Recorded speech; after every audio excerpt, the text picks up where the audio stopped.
I have been doing this for a little while, and by this I mean working in the tech sector, and I know right now the tech sector is taking it on the chin a little bit with our addiction to mobile technologies or technology in general. Where's that sort of technical compass going? I think in healthcare, tech has yet to arrive. In personal health tech, I think can be a palliative component to following the footsteps of, we've got job insecurity, we've got health insecurity. I think we have health data insecurity that's about to come, and I really do think that tech can play a part in it. And glimpse, you don't need all the gory details on a medical record, you just need a glimpse into your health. Apple acquired the company in early 2016, and I spent some time there with amazing people and colleagues, and then went through a caregiving journey myself. And I want to give you a glimpse into glimpse. There's a little 2-minute video I'd like to run, and if you can cue that up, it'll show a real user using the technology, and then I'm going to pick up after that. A glimpse combines the important bits of my health information from wherever I received care into a personal health story. Simply search its listings of nearly 6,000 hospitals, pharmacies, and labs, and pick the ones I've been to. I then enter my credentials once, that only I know, and Glimpse handles the rest. Automagically, in a matter of minutes, retrieving my available records and any that appear in the future. My Glimpse will always be there with the latest information when I need it. All this information is organized into categories and views, as you can see on the left, such as numbers, outliers, etc. For the first time, I know my numbers. Here I can keep an eye on things like my blood pressure, BMI, and cholesterol over the past several years from all my doctor visits. Now, if I click on outliers, this one is my favorite. I will see things to check with my doctor that could be affecting my health. And with a single click, you can see its history. If I'm looking for something specific, like my LDL results, I can just search for it. I can also add things that might be missing from my Glimpse, like my chemo treatment, for example, and keep track of how I'm feeling before, during, and after my treatment. As you can see, I had some pretty low days around the time of my stage 4 diagnosis. But this is my favorite part. I can securely share my entire Glimpse with anyone I choose, like my doctor, for example, just by entering their name and email address. And soon I'll be able to help others by donating a copy of my Glimpse to research, aiding in the discovery of cures and treatments.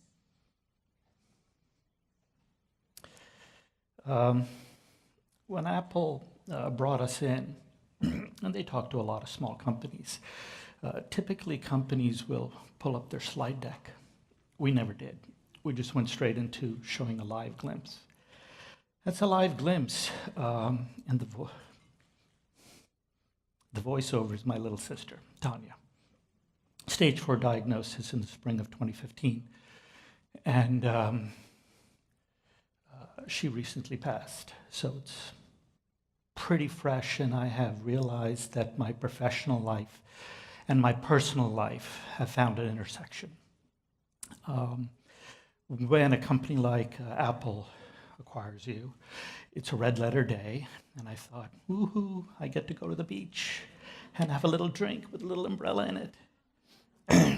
Through the time that my other sister, who's in the audience here, and my wife, and we took care of Tanya, we were her caregivers, I was actually building a new product in my head for palliative care, because when Tanya had her glimpse in her hand, whether it was in her mobile device or up in the cloud, that's just technology, we can ignore that. She was able to literally, you saw in about 2 minutes, we've sort of time compressed that, but it was about 15 minutes to collect about 8 years of information, CVS, Walgreens, Quest. And we're going to talk just in a minute about how there's a regulatory framework that allows for that. So I'm going to talk a little bit about the past, a little bit about the present, and maybe starting my next venture, the art of the possible, how we can help patients collect and do certain things with them that sort of bring them that security, that, what was that drug? What was that pill? What was my lab result? I don't know. And there's a level of angst that comes not only for the patient, but for the caregiving sort of team around them. And in Tanya's case, luckily for her, it was her family. But I'm ahead of myself. Let me talk about the regulatory framework that has allowed something pretty special to start resonating these days. And it goes back to the meltdown of financial meltdown of 2008, and right after that, Congress enacted what you and I know as the American Recovery Act, the ARA, which gave way to another sort of mandate called high-tech. And high-tech provided for hospitals to start digitizing themselves with medical information. So you and I, as the taxpayers, we spent about $40 billion digitizing the records technology in about the 5,500 hospitals that are in the US, the major hospitals. The problem is this. Those systems are essentially billing systems. They're about charge capture and about order entry because that's how the system gets paid. And I'm not dinging them, but that's not healthcare. That's not what we in this room aspire to.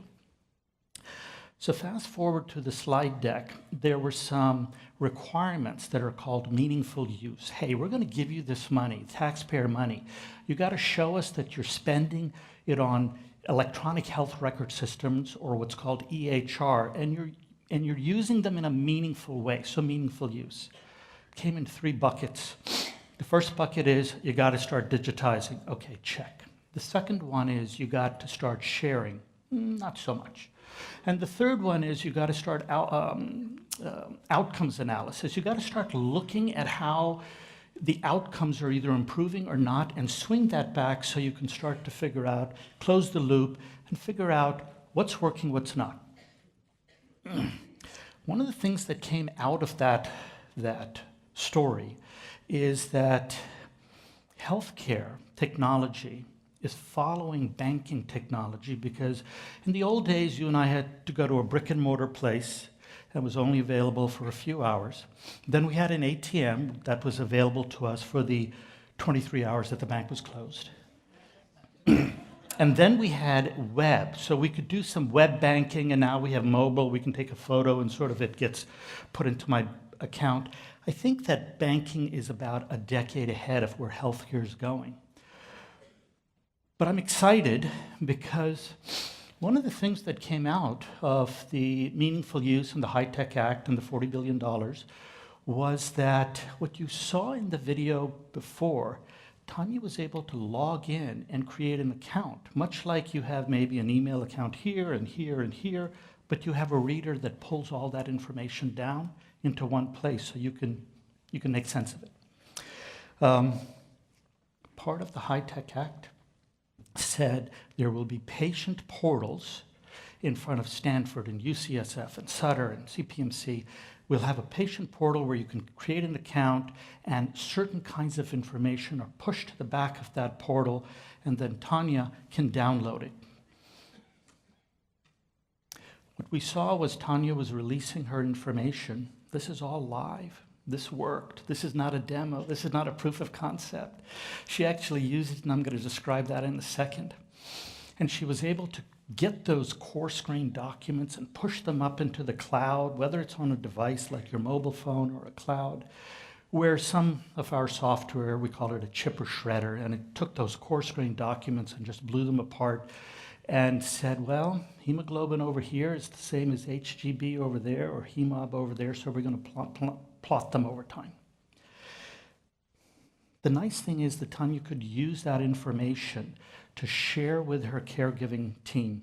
And 2 really interesting uses. One is, much like some of us in the room have a work profile on LinkedIn, it's a LinkedIn profile, it's got a little link or a URL across the top, and you can send that by email to whoever needs to see your profile.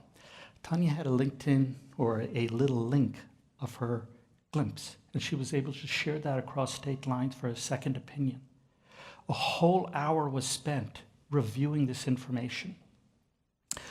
Another time, she was at UCSF where she was getting treated, and the entire medical record system went down, crashed hard for 36 hours. But because we had shifted the definition of sharing information to portability, Tanya, wherever she went, she had her health information. So she was able to spend 45 minutes with her oncologist, Hope Rugo. Even though the system was down, they went through her iPad and they looked at all her information.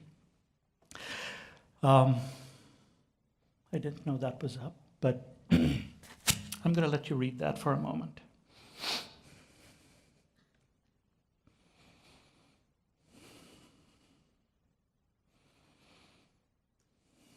When Tanya was, we're going to keep that on the screen, and there's probably one more, and I'll just ask you to hold it for a moment. This is 4 days before Tanya passed. It was a Thursday, intubation tubes were out, and we wanted to honor her and have her pass without any pain. So that was at Johns Hopkins. We all grew up in the Maryland area, and they titrated her meds according to her wishes. And she sort of knew we were around, but she had lost her voice. She didn't have enough energy to push the air out to create sound. So when she did, it was more like cooing a little bird. That is my sister. She was more soul than body. She was always connected to, how can I take care of you? So as the nurses would come in, how are you feeling? How are you feeling? She'd put her hand there. It creeped me out, man. I remember the first time she met Hope Rugo, an oncologist, and Hope said, how are you doing? And Tanya goes, you know, some of these days are the best days of my life. Hope was so taken aback. She pushed us all out, the family, closed the door, and 1 hour and 45 minutes later, they were still doing this. So I think that we are at the cusp of the regulatory winds encouraging and allowing the patient to be at the center of not only accessing but controlling their health information. They get to decide with whom to share it with.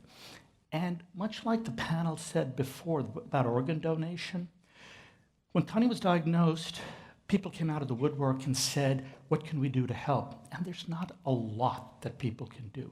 But here's one thing they can do. Instead of doing, let's say, a cancer walk and donating money to the NCI, which has plenty of money, how about collecting your health information and donating that? I think if we do that, we can accelerate and time compress solutions to things like cancer. And I'll say this, I think cancer is a data problem. I think computers and the tech industry is really good at this. I'm not saying it because I'm in the industry. I truly believe it. One of the recognitions is that, you do some research and 3 years out, the publication comes out. Well, that's not much use to people who were 3 years ago diagnosed. Cancer sort of mutates every 3 months or 100 days. 3 years out is just too long. So if we can have people help collect, organize, and share their information, pull it in to that 100 days, we can go after cancer. We can actually get it before it starts to change. And I think those are the kinds of examples where tech can both be palliative. I can feel better that I can answer the questions with my caregiving team, and also I can pay it forward for researchers. I'll finish with one more slide, if you would mind putting it up.